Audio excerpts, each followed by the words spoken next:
नमस्कार, आप देख रहे हैं प्राइम टीवी। मैं हूं आपके साथ आरती तिवारी। वक्त हो चुका है खबर दोपहर का, जिसमें हम दो खबरों पर विस्तार से चर्चा करेंगे। जहां एक तरफ बारिश से जनजीवन अस्त व्यस्त नजर आ रहा है, तो दूसरी ओर सबसे अहम खबर, जहां हम आज नीट प्रवेश परीक्षा 2024 के रिजल्ट आने के बाद घमासान जो मचा हुआ है उस पर विस्तार से चर्चा करते हुए नजर आएंगे। जहां आज अहम सुनवाई सुप्रीम कोर्ट में होनी है और सबकी निगाहें इस सुनवाई पर है। जहां कुछ दिन पहले लोगों को गर्मी और पानी की समस्या हो रही थी, वहीं अब लोगों को पानी से समस्या हो रही है। दरअसल कुछ दिन पहले दिल्ली में लोग पानी के लिए प्रदर्शन कर रहे थे। यूपी, बिहार सहित देश भर में लोग गर्मी से बेहद परेशान नजर आ रहे थे। लोगों की इस लाचारी को देखते हुए भगवान ने उनकी राहत के लिए पानी का जरा सा छिड़काव क्या किया कि सरकार के विकास की असलियत पूरी तरह से खुलकर सामने आ गई है। तो वही ये अलग अलग तस्वीरें आपको दिखा रहे हैं जिस प्रकार से यूपी में विकास के दावे खोखले साबित होते हुए नजर आ रहे हैं। शासन व्यवस्था का हाल बदहाल नजर आ रहा है।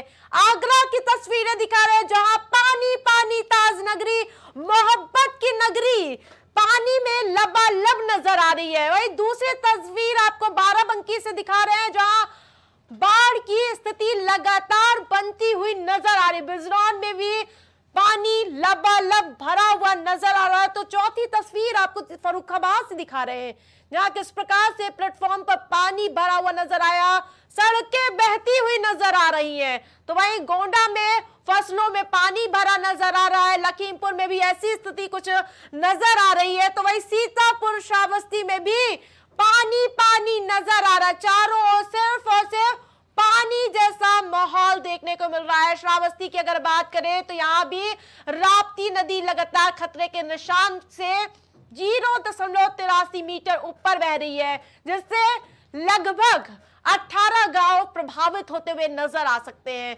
वहीं अगर कुशीनगर की हम बात करें तो गंडक नदी लगातार खतरे के निशान के ऊपर बह रही है। 0.10 मीटर ऊपर ये नदी बहती हुई नजर आ रही है। 6 गांव इससे प्रभावित होते हुए नजर आ रहे हैं। जबकि बलरामपुर की अगर बात करें तो राप्ती नदी खतरे के निशान से 0.14 मीटर ऊपर, जबकि इससे 26 गांव प्रभावित होते हुए नजर आ रहे हैं। सिद्धार्थनगर की अगर मैं बात करूं तो बूढ़ी राप्ती खतरे के निशान से 0.80 मीटर ऊपर बहती हुई नजर आ रही है। लखीमपुर की पिलिया कला में शारदा नदी खतरे निशान से, यानी कि खतरे के निशान से 0.09 मीटर ऊपर है। शहर में लगातार 2 दिन बारिश से कई जगह घंटों जल भराव रहा, तो कई सड़क तक धंस गई। रविवार सुबह तक बारिश होने से ठाकुरगंज, वजीरगंज, मशकगंज, खदरा, दुबग्गा, विकासनगर और इंद्रनगर में कई जगह पर ऐसी स्थिति बनी हुई नजर आई। इस खबर पर ज्यादा अपडेट के साथ लाइव हमारे साथ गोरखपुर से धनेश जुड़ चुके हैं, तो वहीं प्रयागराज से हमारे साथ पवन जुड़ चुके हैं। सबसे पहले मैं धनेश के पास आऊंगी। धनेश, जिस प्रकार से विकास की जो परतें हैं किस प्रकार से भ्रष्टाचार में तब्दील हो रही है, उसकी तस्वीर बता दीजिए।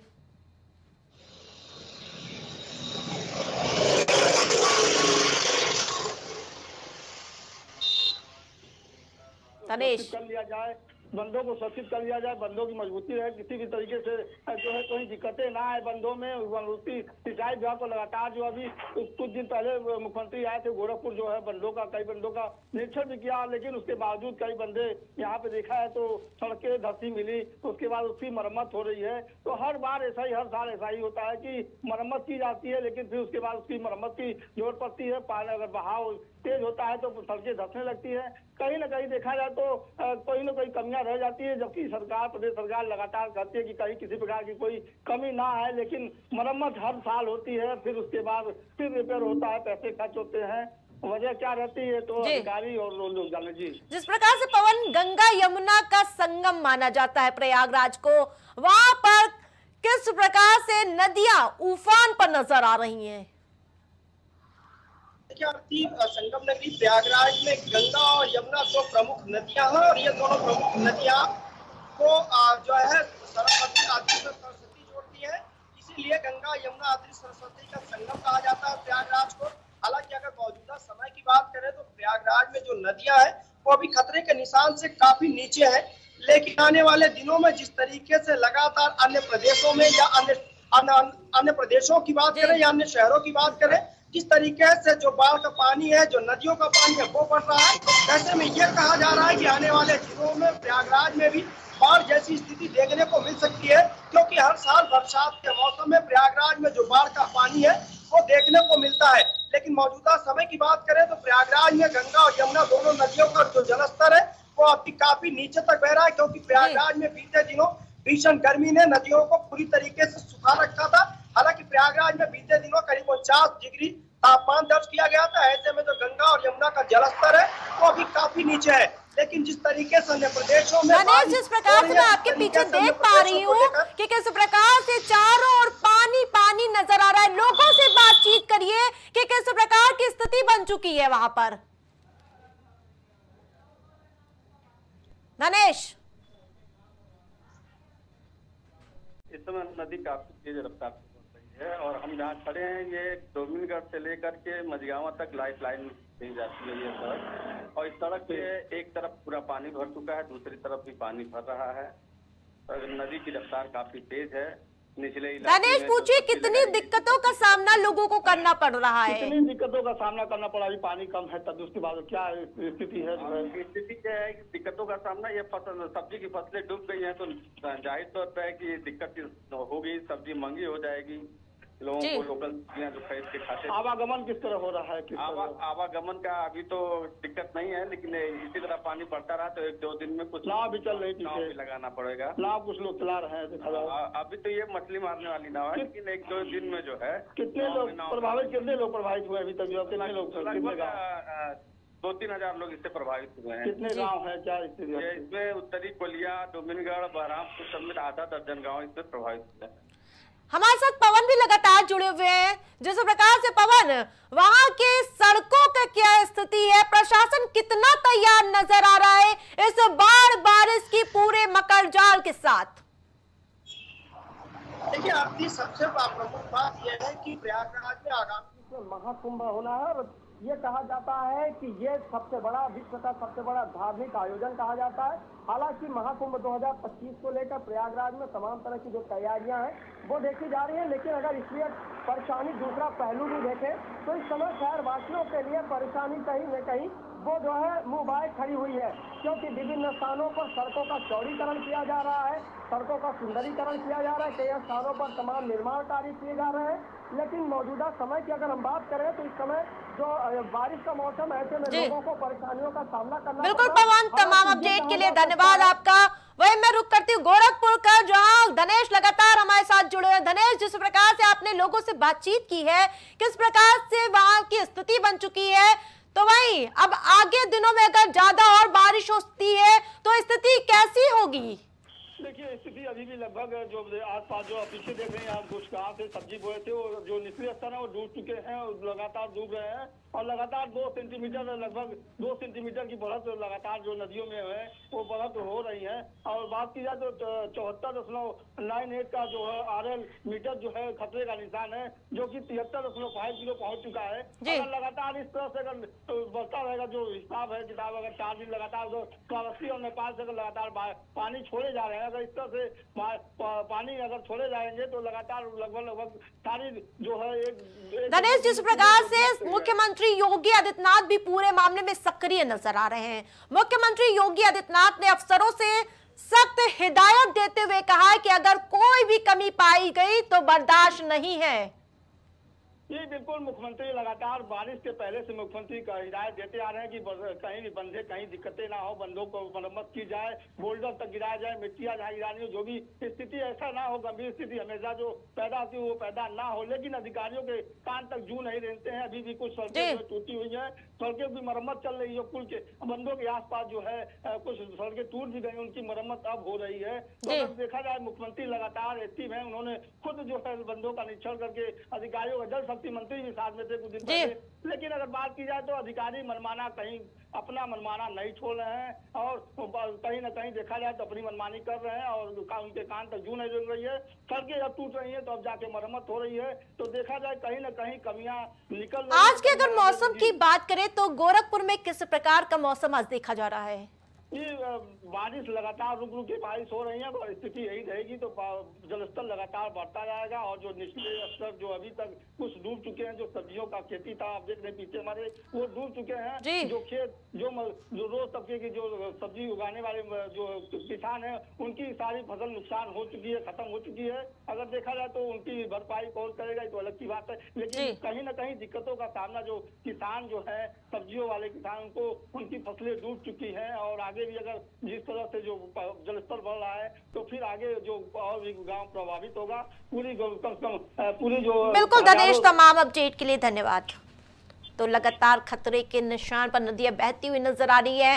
पहले तो लोग कुछ दिन पहले पानी के लिए तरसते हुए नजर आ रहे थे, तो जब बदरा बरसे तो एक बार फिर से विकास के दावे वादे धरे के धरे हुए नजर आ रहे हैं, जिस प्रकार से लोगों को दिक्कतों का सामना करना पड़ रहा है, साथ ही फसलें भी खराब होती हुई नजर आ रही है। अभी आपने प्रयागराज का हाल देखा, गोरखपुर का हाल देखा कि किस प्रकार से लोगों को उफनाती नदी से परेशानियों का सामना करना पड़ रहा है, जिस प्रकार से अब फसलें भी खराब होती हुई नजर आ रही है। दिन लगातार हो रही बारिश से कई जगह जगह घंटों जल भराव की स्थिति देखने को मिली, कहीं सड़क तक धंस गई।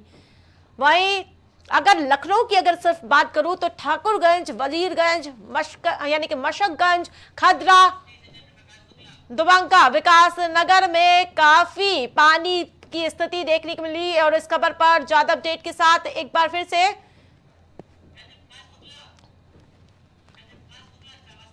चंद्र प्रकाश शुक्ला हमारे साथ श्रावस्ती से जुड़ चुके हैं, जिस प्रकार से लगातार श्रावस्ती में बाढ़ की स्थिति देखी जा रही है। आवाज मिल पा रही है आपको? नेपाल की तलहटी पे बसा हुआ श्रावस्ती है, 5000 क्यूसेक पानी छोड़ा गया। श्रावस्ती की अगर बात की जाए तो लगातार बाढ़ और बारिश से हालात बदतर हो गए हैं। श्रावस्ती की यहाँ के कछार में बसे हुए लोगों को प्रशासन रेस्क्यू ऑपरेशन कर बाहर निकाला जा रहा है। और अगर बात की जाए तो यहाँ चूंकि सारे घर आप मेरे पीछे देख सकते हैं, आपको मैं कैमरामैन से कहूंगा यहाँ पे आप देख सकते हैं पानी ही पानी नजर आ रहा है हमारे पीछे, क्योंकि यहाँ पे जितने भी गांव थे सब बाढ़ में जलमग्न हो गए हैं। यहाँ पे प्रशासन के द्वारा लगातार राहत एवं बचाव का कार्य किया जा रहा है।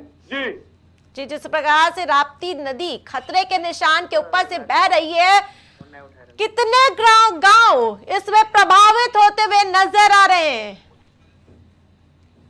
यहाँ पे सैकड़ों गांव इस टाइम बाढ़ के चपेट में है। यहाँ पे अगर बात की जाए तो लोगों के घरों में पानी चला गया है। लोग चूंकि उनका जीवन अस्त व्यस्त हो गया है, जो कामगार मजदूर काम करने के लिए घर से नहीं निकल पा रहे हैं, उनकी स्थिति बहुत खराब है। यहाँ पे राप्ती कछार के जो किनारे बसे हुए गांव थे, गांवों में घरों में पानी घुस गया है। लोगों घर से बाहर निकलने में मुश्किल हो रही है। जिला प्रशासन के द्वारा एनडीआरएफ की मदद से लगातार उनको राहत एवं बचाव के लिए प्रशासन अमला पूरा। जितने गांव प्रभावित हुए हैं उन लोगों से आपने बातचीत की, क्या कुछ कहना है उनका? अगर बात की जाए प्रशासन से उनको मदद मिली है कि नहीं? प्रशासन लगातार मदद के लिए लगातार प्रयासरत है, लेकिन बात की जाए तो ये जिला प्रशासन है क्या, ये उन जिला प्रशासन को पता होता है कि हर साल बाढ़ आएगी, लेकिन ये इंतजाम जो होते हैं इनके देर से क्यों शुरू होते हैं? सबसे बड़ा सवाल जिला प्रशासन पे ये खड़ा होता है। जब उनको पता होता है कि हर साल राप्ती की नदी है, कछार के वासी जो है, जो बसे हुए हैं कछार में, उनको समस्या होती है, तो ये प्रशासन द्वारा पहले तैयारी क्यों नहीं की जाती है? ये सबसे बड़ा सवालिया निशान प्रशासन पे खड़ा होता है। इस टाइम आप देख सकते हैं पूरा जलमग्न है। श्रावस्ती की जो स्थिति है, यहाँ पे स्वतंत्र देव सिंह जो यहाँ बाढ़ क्षेत्र के मंत्री हैं, वो 2 दिवसीय दौरे पे आ रहे हैं। श्रावस्ती बाढ़ पीड़ितों से मिलेंगे, उनका हाल चाल जानेंगे, बांध क्षेत्र जितने भी हैं उनका निरीक्षण करेंगे। साफ तौर पे चूंकि है क्या, श्रावस्ती जो ये नदी के तलहटी में बसा हुआ है, कछार के लोग यहाँ पे भयभीत हैं। जो श्रावस्ती राप्ती नदी का रौद्र रूप है, 130 सेंटीमीटर ऊपर राप्ती नदी का जलस्तर है। लोग परेशान हैं, भयभीत हैं। जिस प्रकार से श्रावस्ती में जल प्रलय देखने को मिल रहा है, क्या लगता है प्रशासन पूरी तरीके से सभी को सुरक्षित स्थानों पर पहुंचा सकती है, और इसके अलावा क्या कुछ इंतजाम किए गए हैं?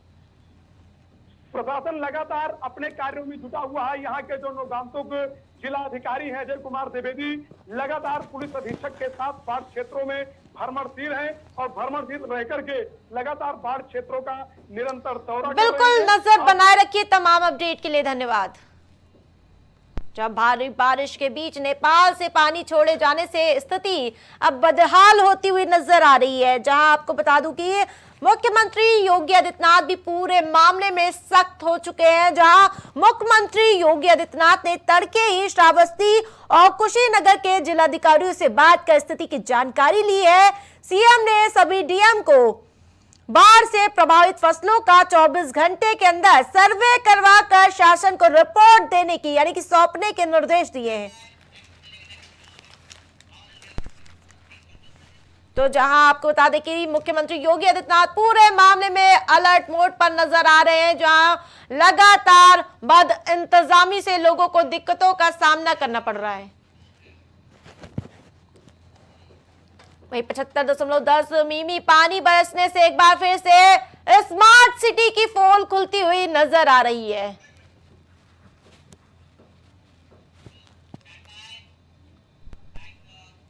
नीट प्रवेश परीक्षा 2024 के रिजल्ट आने के बाद घमासान मचा हुआ है। नीट परीक्षा 2024 रिजल्ट का विवाद अब थमने का नाम नहीं ले रहा है। मेडिकल फील्ड में खलबली मचाने वाले इस नीट 2024 की लड़ाई अब सड़क से लेकर सुप्रीम कोर्ट तक पहुंच गई है। नीट यूजी परीक्षा 2024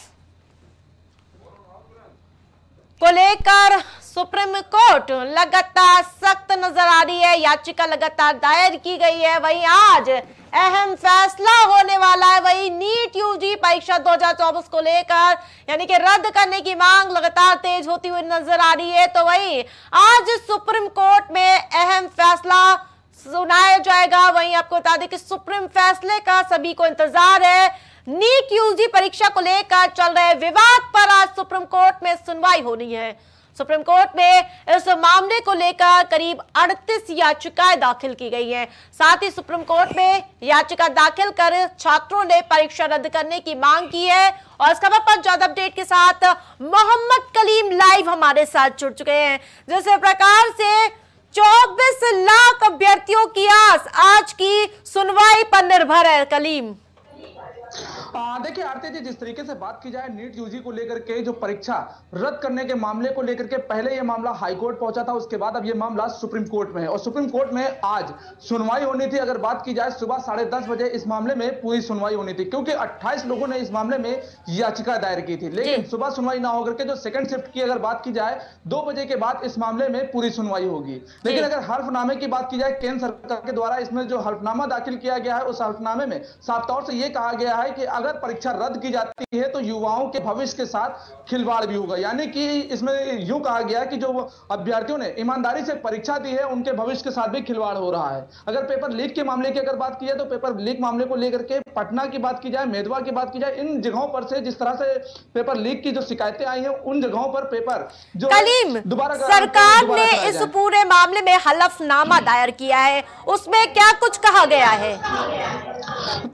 मामले को लेकर के साफ तौर से जिस तरीके से केंद्र सरकार के द्वारा हल्फनामा दाखिल किया गया उसमें यह अपना पक्ष रखा गया है कि इस मामले को लेकर के सीबीआई जांच की जा रही है, पुलिस अपनी तफ्तीश कर रही है, मुकदमे को लेकर के जो तफ्तीशें हैं वो की जा रही है। लेकिन अभी जो पेपर लीक मामले की अगर बात की जाए तो वो पटना से जो 2 जगहों पर लीक की शिकायतें आई थी उसको लेकर के अगर पूरी परीक्षा को ही रद्द किया जाएगा तो वो गलत होगा, जिसकी वजह से जो युवाओं के भविष्य उससे खिलवाड़ माना जाएगा। तो इन सभी मामलों को लेकर के फिलहाल आज सुनवाई होनी है और सभी की निगाह सुप्रीम कोर्ट पर है, क्योंकि जो युवा है उनके भविष्य की यूं कहा जाए भविष्य उनका पूरा सुप्रीम कोर्ट पर टिका हुआ है। क्योंकि अगर वो जो फैसला आएगा उसके बाद जो नियुक्ति की अगर बात की जाए या फिर जो रिपीट की परीक्षा की बात की जाए उन सभी कलीम, अभ्यर्थियों की क्या आस है आज की सुनवाई को लेकर?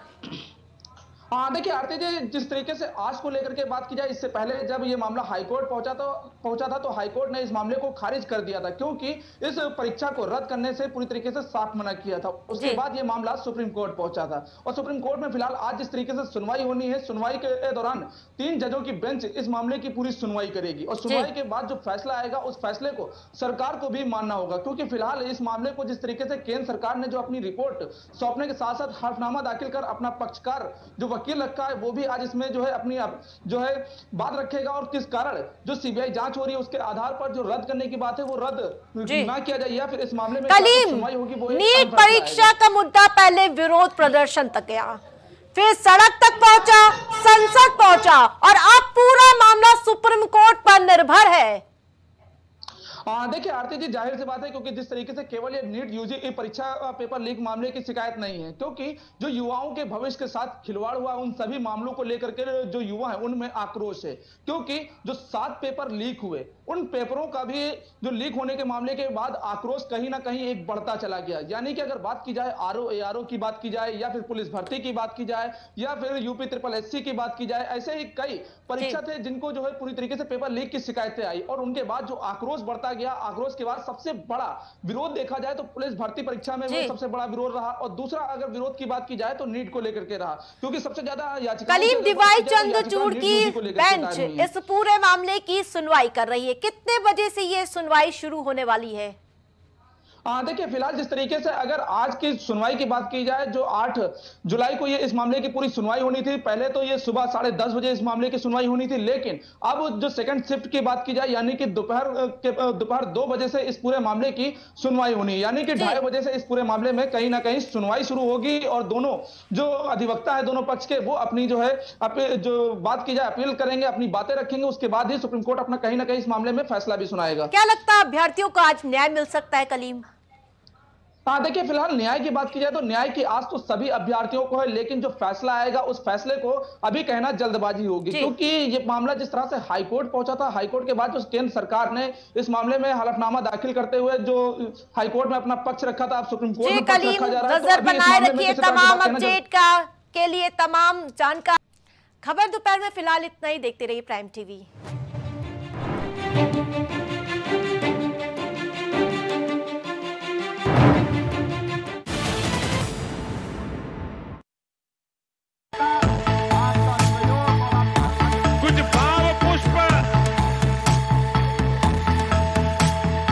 आप देख रहे हैं प्राइम टीवी, सच साहस सरोकार। न्याय करने वाले से बड़ा न्याय दिलाने वाला होता है, इसीलिए जब आप चुने लॉ का प्रोफेशन तो भीमराव अंबेडकर लॉ कॉलेज ही है सबसे बेहतर विकल्प। यहाँ प्रिंसिपल डॉक्टर अवनीत कुमार और डायरेक्टर वीजी गोस्वामी के सानिध्य में आपके बच्चों को मिलती है बेहतर शिक्षा। तो आज ही आए Bhimrao Ambedkar law college. Admission open. पता हरिकंज गढ़ी, रायबरेली रोड, लखनऊ। प्रयागराज में पहली बार जर्मन टेक्नोलॉजी तकनीक के द्वारा महिलाओं की शारीरिक और मानसिक तकलीफों से छुटकारा पाए। शकुंतला मल्टी स्पेशलिटी हॉस्पिटल, पता 3B ताशकंद मार्ग, सेंट जोसेफ कॉलेज के सामने, निकट भार्गव बुक डिपो, प्रयागराज। आपका स्वास्थ्य हमारी जिम्मेदारी, बेहतर इलाज वो भी अनुभवी डॉक्टर्स के साथ। भारत हॉस्पिटल, जहां मिलती है आपको बेहतर हेल्थ फैसिलिटी, 24 घंटे इमरजेंसी वार्ड की सुविधा। Doctor Alam Khan consultant physician, doctor Tammar Ali consultant physician, पता तहसीनगंज चौराहा, Hardoi road, Lucknow. Phone number 918858762466, 918577092786। आपकी जिंदगी अनमोल है, इसकी सुरक्षा करें। जब बात हो आपकी स्वास्थ्य की तो फिर समझौता कैसा? जी हाँ, आपको हर बीमारी से बचाने के लिए आ गया है लखनऊ नेशनल हॉस्पिटल, जहां मिलती है आपको ICU और NICU की सुविधा, बेहतरीन मेडिकल इक्विपमेंट्स के साथ, वो भी 24 घंटे मेडिकल सुविधा के साथ, वो भी अनुभवी डॉक्टरों की देखरेख में।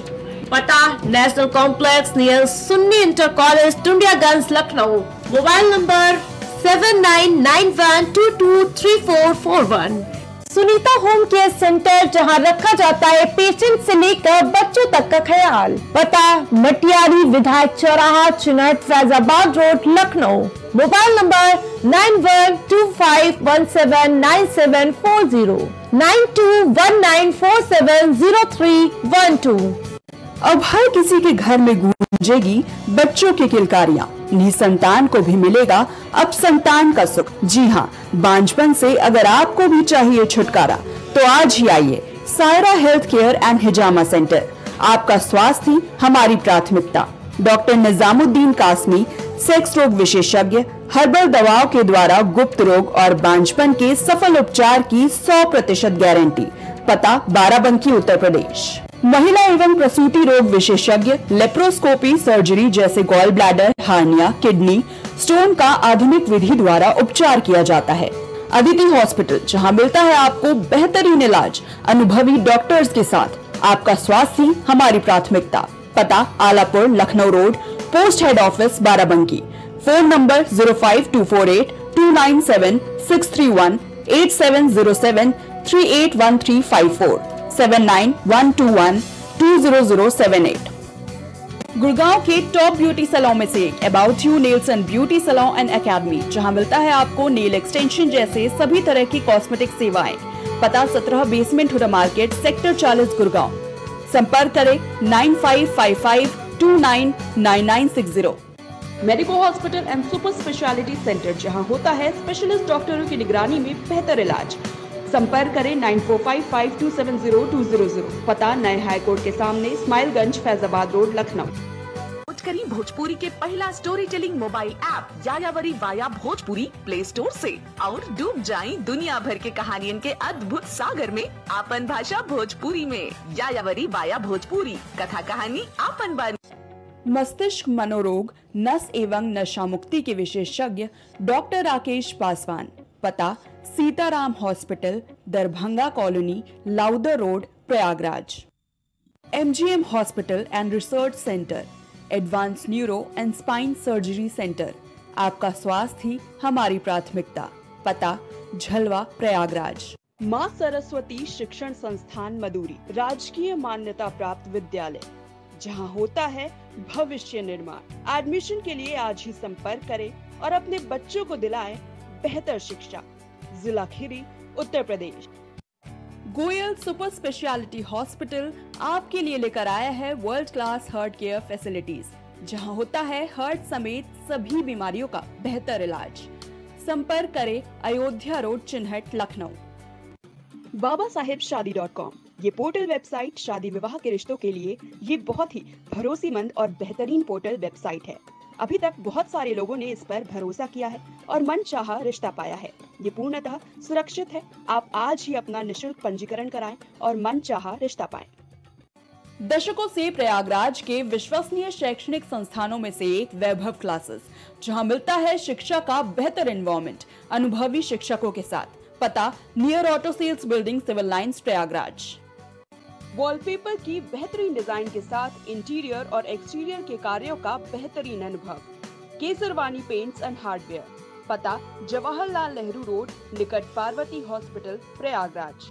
Cosmo laser dental clinic and dental implant centre, जो देता है आपको वर्ल्ड क्लास की बेहतरीन डेंटल सुविधाएं। पता प्रथम तल, Vrindavan tower, opposite hotel JK palace, civil lines, Prayagraj, Uttar Pradesh. संपर्क करें 3938882172। बच्चों के उज्जवल भविष्य के लिए चुने आदर्श जनता विद्यालय, गोला कस्ता रोड, उमरपुर, लखीमपुर खीरी।